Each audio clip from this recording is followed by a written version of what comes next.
Welcome, learners. You are aware that teaching is a very important part of our life. But as a teacher or in the field of teacher education, micro teaching is also very important, in which we learn various skills of teaching. How are the various skills helpful to make our teaching better and effective? So, these skills, when taken up individually and presented in the form of lesson plan which are of micro in nature, that is of 4 to 5 minutes, then these type of plans are known as micro teaching lesson plans.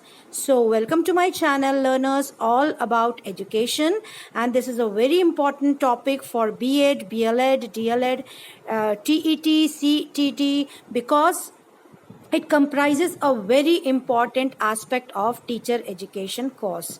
So today the skill we are going to take up, and I am going to present it with the help of a lesson plan also. The skill is stimulus variation skill, Uddipan Parivartan Kaushal.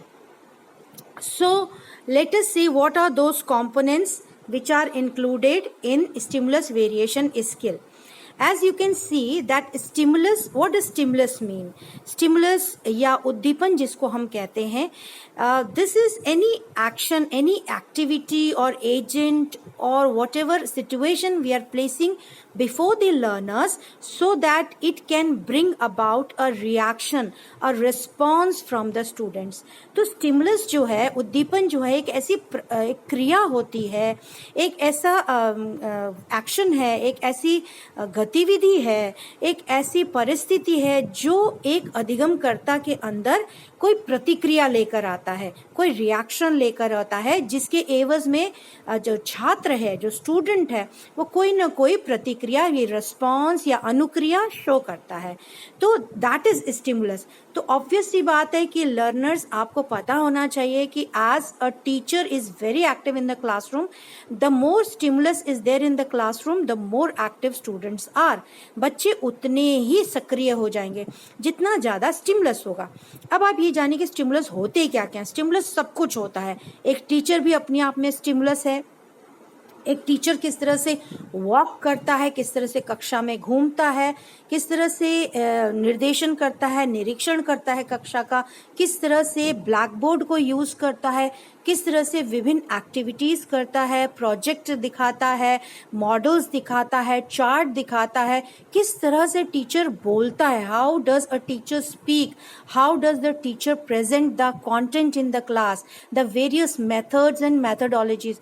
इसके अनुसार ही जो भी कक्षा में, जो भी classroom में teacher करता है, all these things are stimulus. It may be writing on the blackboard, presenting a chart paper, presenting any experiment, presenting any model, talking with the students. So all these things, keeping silent for some time, keeping mum for some time.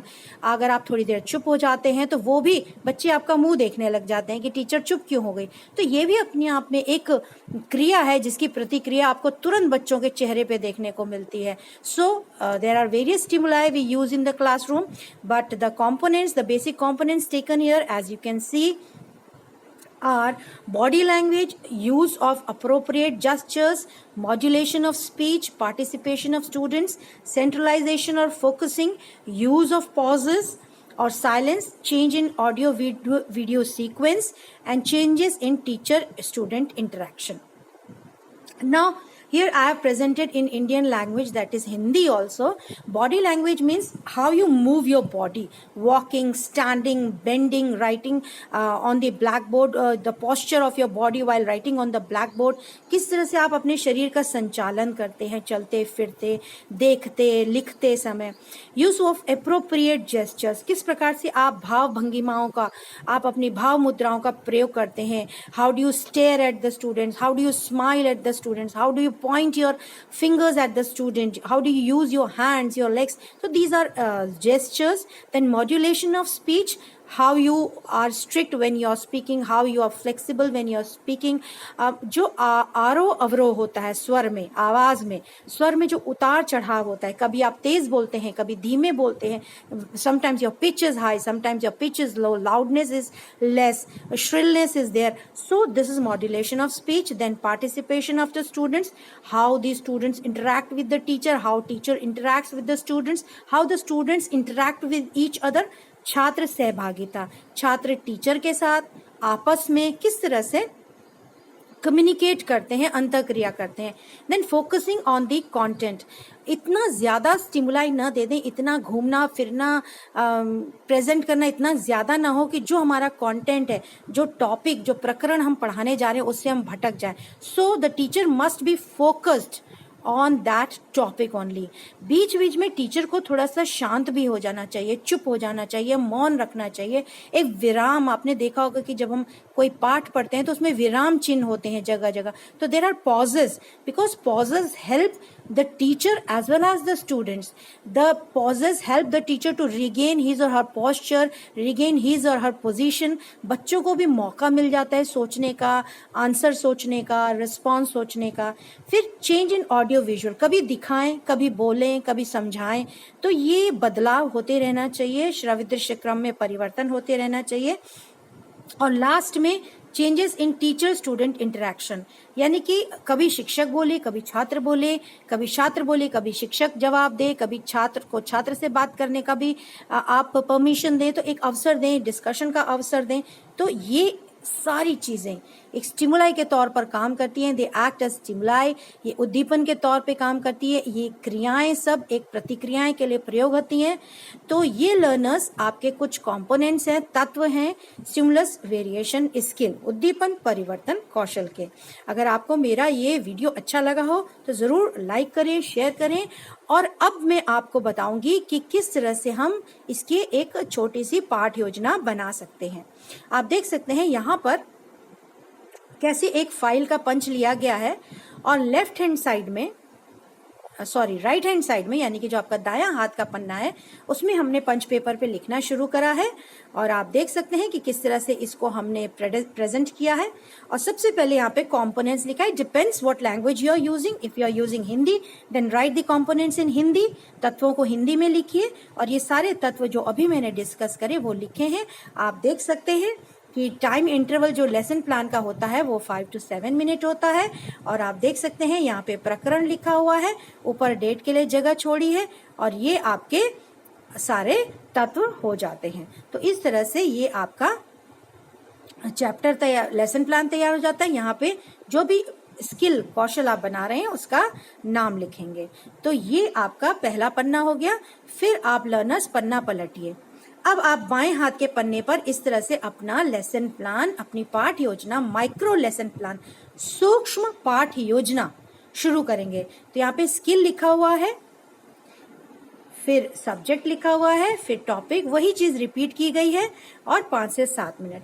यहाँ पे column आप देख रहे हैं, पहला column है, ये दूसरा है, ये तीसरा है, और ये चौथा कॉलम है. तो पहले कॉलम में हम क्या लिखेंगे? पहले कॉलम में हम टीचिंग पॉइंट यानी कि शिक्षण बिंदु लिखेंगे.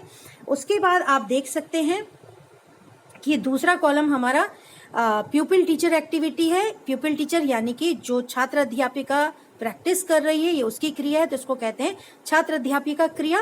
और फिर स्टूडेंट एक्टिविटी यानी कि छात्र छात्रा क्रिया. और फिर कॉम्पोनेंट्स यानी कि तत्व, जोन जोन से तत्व हम यूज करें. हमने 8 तत्व लिए हैं, तो जोन जोन से जो भी तत्व हम यूज कर रहे हैं उन तत्वों का हमने यहाँ पर नंबर दिया हुआ है. तो 4th नंबर का अगर हम यूज कर रहे हैं तो 4th नंबर हम यहाँ पे मेंशन करेंगे. 4th नंबर क्या है आप देख सकते हैं. 4th number is participation of students. तो आप देख पाएंगे कि कैसे 4th नंबर, इसी तरह से 7th नंबर, 8th नंबर, ये सारे इसमें यूज हो रहे हैं.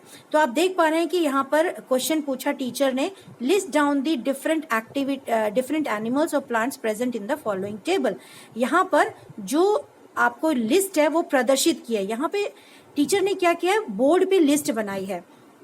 जब लिस्ट बनाई है तो बोर्ड पे सिर्फ इतना लिखा है टीचर ने, और ये बच्चों से पूछने के बाद यहाँ पे देखिए लिखा है छात्र एक एक करके उत्तर देंगे। तो जब जब छात्र देते पाएंगे कि इन डेजर्ट यानी कि रेगिस्तान में कौन से जानवर पाए जाते हैं, तो छात्र ने, किसी ने कैमल दिया, किसी ने प्लांट में पूछा है तो कैक्टस के बारे में बताया, तो इस तरह से छात्र ने जवाब दिया। तो यहाँ पे देखिए स्टूडेंट टीचर इंटरेक्शन भी हो रहा है, बोर्ड को भी यूज किया जा रहा है, तो बहुत सारे स्टिमुलस यहाँ पे दिए जा रहे हैं। फिर टीचर ने पूछा कि पहाड़ों पे कौन से मिलते हैं, तो बच्चों ने जवाब दिया शीप, भेड़, याक मिलता है। फिर टीचर ने पूछा कि जंगलों में क्या मिलते हैं, शेर, पेड़ वगैरह, तो बच्चों ने कहा लायन। फिर ओशन में, समुद्र में क्या देखने को मिलते हैं, तो बच्चों ने बताया फिश, व्हेल। तो आप देख रहे हैं कि यहाँ पे pupil teacher draws table on the blackboard, यानी कि शिक्षक ने कौन सी क्रिया की है, उन्होंने ब्लैक बोर्ड पर इस टेबल को, इस सारणी को लिखा और ये उद्दीपन का कार्य करेंगी। कौन कौन से कंपोनेंट्स यूज हुए वो यहाँ पर लिखे गए हैं। 1, 4, 7, 8 आप देख सकते हैं कि 1, 4, 7, 8 कौन कौन से हैं। उसके बाद प्यूपिल टीचर ने क्या किया, उन्होंने कुछ खिलौने दिखाए, सम टॉयज। अब देखिए ये भी एक उद्दीपन है, चार्ट दिखाना, खिलौने दिखाना, और फिर बच्चों से पूछा कि भाई खिलौने कौन कौन से हैं, नेम दीज एनिमल्स। तो बच्चों ने जवाब दिया देख देख के, और यहाँ पर भी आप देख सकते हैं कि कौन कौन से कंपोनेंट्स यूज किए गए। तो इस तरह से यहाँ पर ये बच्चों को पूछा गया, स्टिमुलस दिया गया। उसके बाद अगला पन्ना है वो अगेन दूसरे पन्ने पे आ गया है। बच्चों से पूछा कि कहाँ पाए जाते हैं, तो बच्चों ने बताया कि लैंड में पाए जाते हैं। तो टीचर ने यहाँ पर बताते हुए कि जो भी एनिमल्स लैंड में पाए जाते हैं उनको क्या कहते हैं, तो बच्चों ने बताया कि इनको टेरेस्ट्रियल एनिमल कहते हैं। टेरेस्ट्रियल यानी कि पृथ्वी पर, धरती पर पाए जाने वाले जितने भी जानवर होते हैं। फिर उन्होंने पूछा कि जो जानवर पानी में होते हैं उनको क्या कहते हैं, तो उनको एक्वेटिक एनिमल्स कहते हैं। और यहाँ पर जो जो तत्व यूज किए गए हैं उनकी संख्या डालिए। ये लर्नर्स इसलिए डाला जाता है because it is not easy to write all the components. सारे कंपोनेंट्स यहाँ पे नहीं लिख सकते, इसलिए हम लोगों ने नंबर्स लिखे हैं। फिर शिक्षक ने पूछा कि name some animals that can fly, जो उड़ सकते हैं, तो बच्चों ने बता दिया बटरफ्लाई, बर्ड्स, ऐसे बच्चे आपको आंसर देंगे। तो आप देख रहे हैं कि क्लास कितनी इंटरैक्टिव है। फिर उन्होंने पूछा कि जो उड़ सकते हैं इस प्रकार के जानवरों को क्या कहते हैं, तो बच्चों ने बताया कि वायु में रहने वाले ये जानवर हैं, इनको एरियल एनिमल्स कहते हैं। और फिर लास्ट में टीचर ने एक कंक्लूसिव स्टेटमेंट पास किया है कि ये जो रहने का स्थल होता है, ये छात्रों के जो रहने, जहां रहते हैं उसको हैबिटेट कहते हैं। So in this way the topic you can see the topic was habitat. तो टीचर लास्ट में हैबिटेट के टॉपिक पर पहुंच गई। टीचर अपने कंक्लूसिव स्टेटमेंट में पहुंच गई जहां पे उन्होंने बताया कि इसको हैबिटेट कहते हैं। ये लेसन प्लान था छोटा सा जो बायो से बनाया था, लेकिन कोई भी सब्जेक्ट वाले इस पैटर्न को कर सकते हैं। और उसके बाद ये होता है ऑब्जर्वेशन शेड्यूल। ऑब्जर्वेशन शेड्यूल में आप ये जो लाल मार्क देख रहे हैं, ये आपका टीचर जब आप पढ़ा लेंगे कक्षा में, when you have taught, the प्यूपिल teacher has taught in the classroom, your teacher educator, your supervisor marks this points. ये रेटिंग स्केल में मार्क्स डले हुए हैं रेड पेन से, ये टीचर ने किया हुआ है आपकी। और फिर कुछ सजेशंस, कुछ सुझाव लिखे जाते हैं। तो ये लास्ट में एक ऑब्जर्वेशन शेड्यूल बनता है, एक सारणी बनती है जहां पे टीचर रेट करता है जब आप अपने प्लान को पढ़ाएंगे। सो ये जो पेज है, ये जब आप टीचिंग करेंगे क्लासरूम में अपने साथियों के समक्ष in peer group, when you will teach this lesson plan, your teacher will mark it. So in this way the micro lesson plan is finished. So if you have understood, please subscribe to my channel and share it with your friends so that they are also able to understand that how micro lesson plans can be made.